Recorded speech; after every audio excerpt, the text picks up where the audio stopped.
सही बातों को लिखना शुरू करिए, समस्या के साथ मूल कारण और अस्थायी समाधान लिखिए। मूल कारण का मतलब कहीं गड्ढा दिखाई पड़े, सबके पास स्मार्टफोन है, उस गड्ढे की फोटो खींचिए, फेसबुक पे लिखिए गड्ढे का मूल कारण है भ्रष्टाचार और भ्रष्टाचार का मूल कारण है घटिया कानून। रोड एक्सीडेंट हो जाए, लिखिए गड्ढे के कारण रोड एक्सीडेंट हुआ, गड्ढे का मूल कारण है भ्रष्टाचार, भ्रष्टाचार का कारण है घटिया कानून, तो घटिया कानून कारण एक आदमी मर गया। इस देश में अगर नियम कानून अच्छे हो जाएं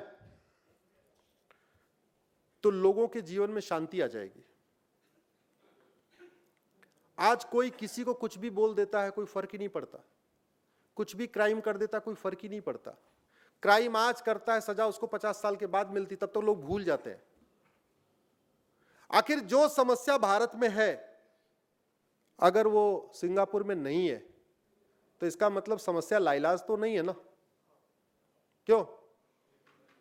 अगर जो समस्या भारत में वो कोरिया में नहीं है, जापान में नहीं है, अमेरिका में नहीं है, सिंगापुर में नहीं है, इसका मतलब समस्या लाइलाज तो नहीं है। और हम तो उस महान धरती पे हैं, धरती के निवासी हैं, जहां ऐसे ऐसे महान लोगों ने जन्म लिया। भगवान राम की धरती भारत, भगवान कृष्ण की धरती भारत, महावीर की धरती भारत, गौतम बुद्ध की धरती भारत, शिवाजी की धरती भारत, ऐसे महान लोगों ने जहां जन्म लिया, अगर वहां भी समस्याएं लगातार बनी हुई हैं तो क्यों? क्या कोरिया के शासक हमारे शासकों से ज्यादा अच्छे हैं? जरा जोर से बोलिए। दुनिया का सबसे ईमानदार प्रधानमंत्री कौन है? सबसे मेहनती, सबसे ईमानदार, सबसे मेहनती, सबसे बड़ा राष्ट्रभक्त है कि नहीं? हमें गर्व है कि नहीं? लेकिन मैंने आपको बताया, जब आपकी तबीयत खराब होती है तो जो बीमारी ठीक होती है वो डॉक्टर से ठीक होती है कि दवा से? जोर से बोलिए जरा। डॉक्टर से नहीं ठीक होती। अल्टीमेटली जो आपके अंदर जाता है वो डॉक्टर नहीं जाता, वो क्या जाती है? हमारा डॉक्टर अच्छा है, दवा घटिया है। ये प्रॉब्लम है।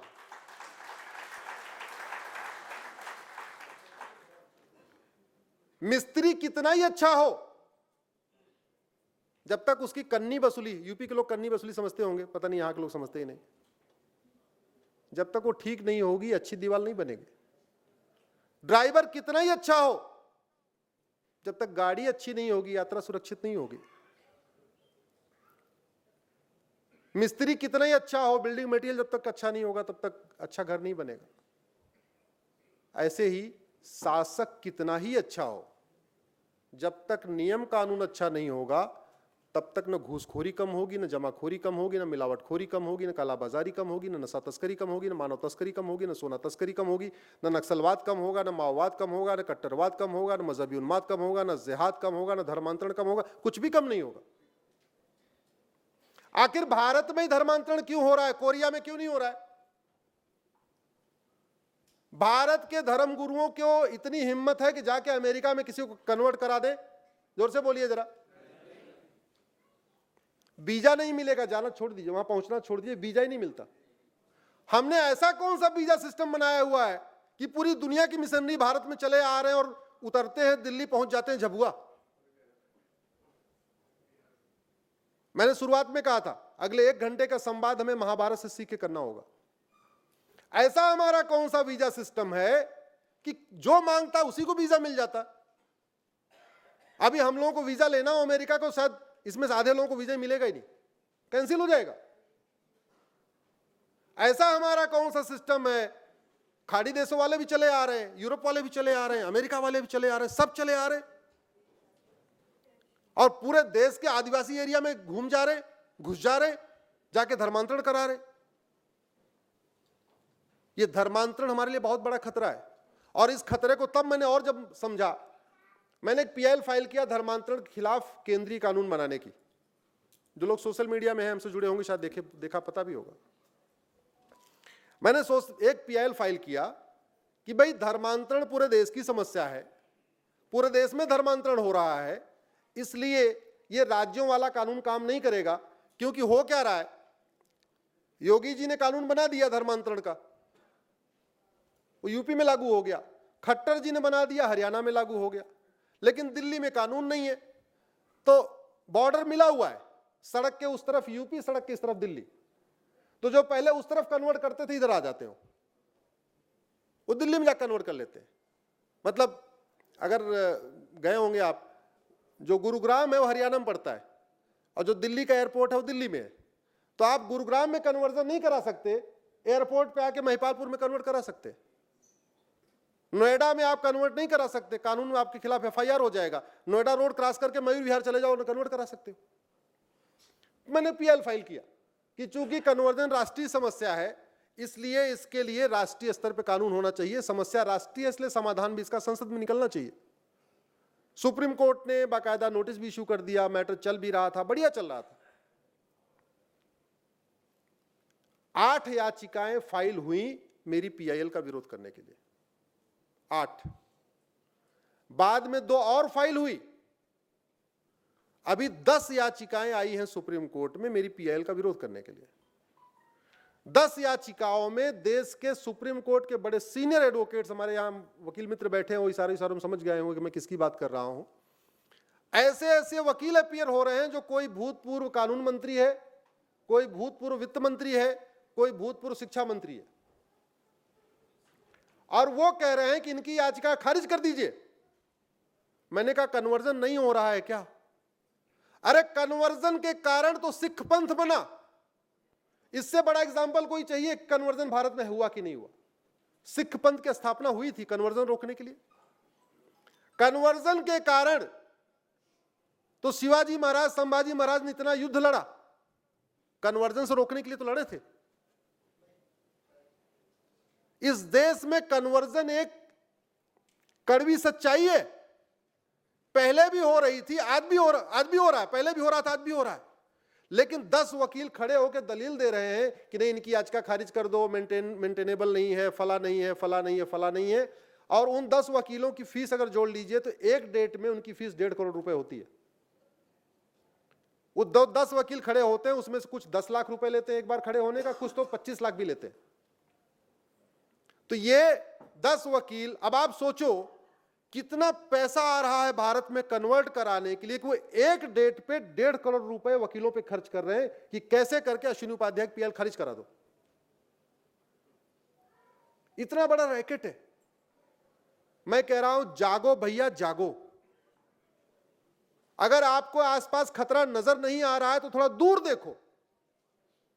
अगर पास पड़ोस में दिख रहा है तो अच्छी बात है, अच्छी बात है।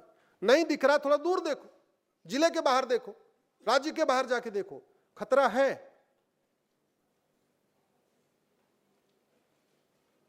खतरा हर जगह है। मैं बेचैन इसलिए हूं, वो कहते नहीं सांप तुम्हारे बेड के नीचे भी है, सांप मेरे बेड के नीचे भी है। तुम आराम से सो रहे हो क्योंकि तुमने बेड के नीचे झांका नहीं। मैं बेचैन हूं क्योंकि मैंने बेड के नीचे झांक के देख लिया तो सांप बैठा हुआ है। इतना ही अंतर है।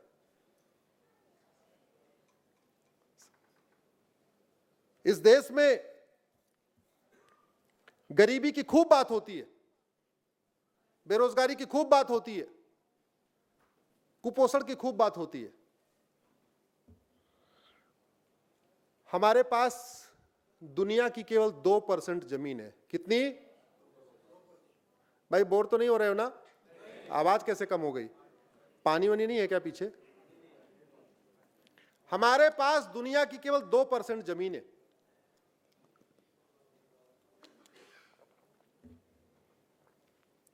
दुनिया का केवल 4% पानी है पीने वाला, और हमारी जनसंख्या दुनिया की 20% हो चुकी है।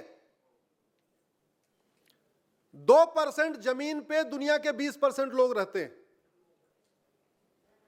4% पानी को दुनिया के 20% लोग पी रहे हैं।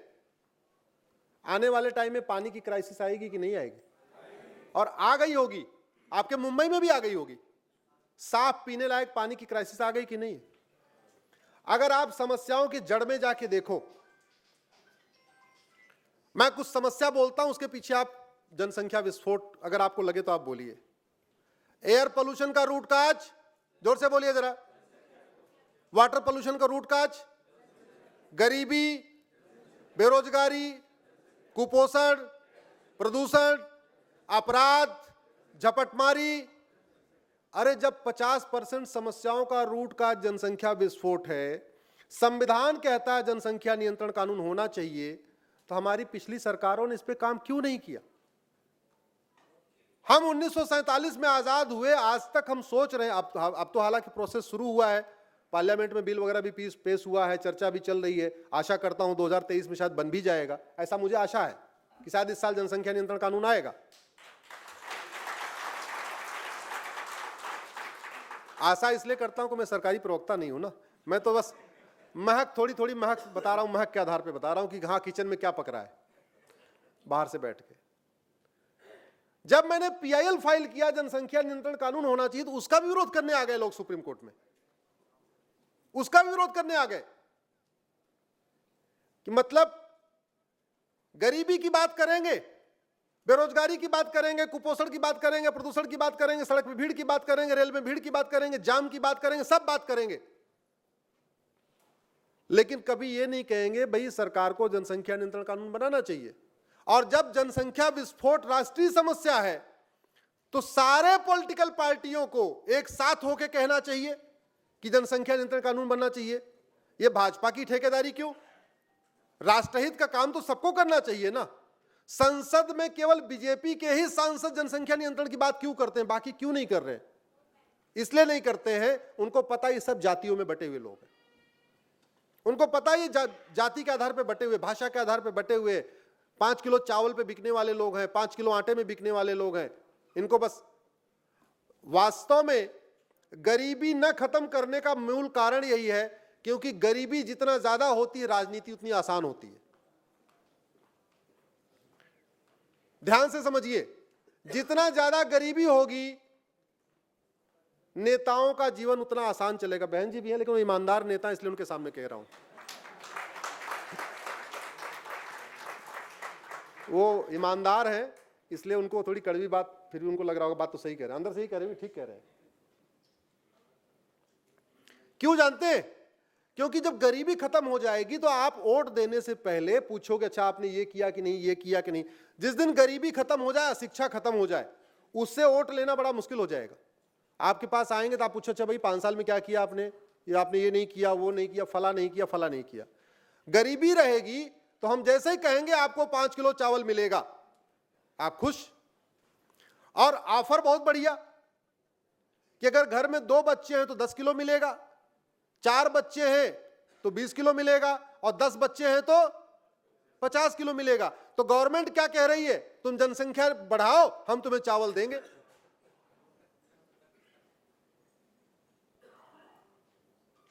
अगर जहां झुग्गी वहां मकान की स्कीम आ रही है तो आप यही तो कह रहे हैं झुग्गी बनाओ, मकान हम बनाते रहेंगे। और कई बार, अभी कुछ दिन पहले हल्द्वानी शहर में रेलवे की जमीन कब्जा हो गई। कब्जा करने वालों का न 1951 के वोटर लिस्ट में नाम था, न 1961 के वोटर लिस्ट में काम, 1971 क्या 1981 तक के वोटर लिस्ट में उनका नाम नहीं।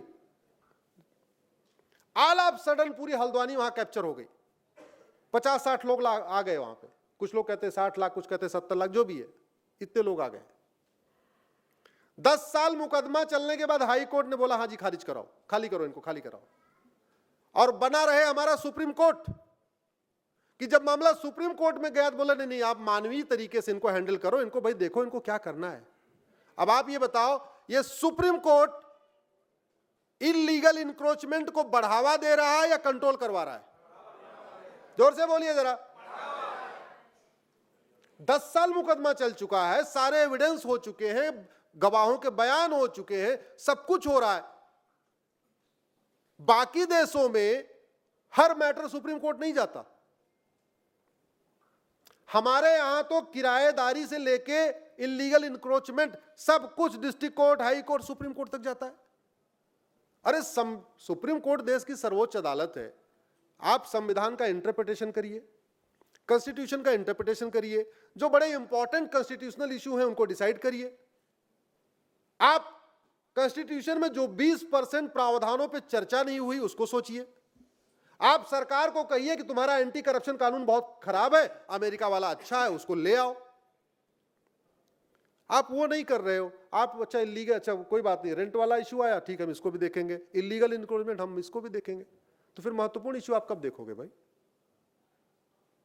आखिर अल्टीमेटली इस देश में सांसद हो या विधायक, जज हो, हाई कोर्ट या सुप्रीम कोर्ट, सबको हम क्या कहते हैं? Public servant. पब्लिक सर्वेंट का हिंदी क्या हुआ? लोक सेवक, जनसेवक, यही तो हुआ।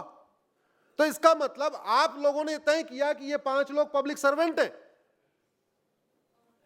मैं एग्जांपल दे रहा हूं, आप सब लोगों ने, आप लोग पब्लिक हो, हम 5 पब्लिक सर्वेंट हैं। आपने बोला भाई देखो हम, आप लोग चिंता मत करो, आपको हम वेतन भी देंगे, आपको हम एक गाड़ी भी दे रहे हैं, आपके लिए हम डीजल भी भरवा देंगे, आपको हम मकान भी दे रहे हैं, आप 5 लोग इस पूरे परिवार की अच्छी तरीके व्यवस्था करो। तो एज ए कानून निर्माता मेरा यह काम था कि मैं ऐसे ऐसे कानून बनाऊं कि आप लोगों की टेंशन खत्म हो जाए। एज ए शिक्षा मंत्री मेरा यह काम था, मैं ऐसा एजुकेशन सिस्टम लाऊं कि सबके बच्चे एक किताब पढ़ें, सब मिलजुल के रहें, सब समानता की बात करें, सब समता की बात करें, आपस में नफरत न हो। यह शिक्षा मंत्री का मेरा काम था। अगर मैं कानून मंत्री हूं तो मेरा क्या रोल है? मेरा रोल यह है कि कुछ भी नियम कानून बनाने से पहले यह तो देखूं अमेरिका में क्या चल रहा है, फ्रांस में क्या चल रहा है, सिंगापुर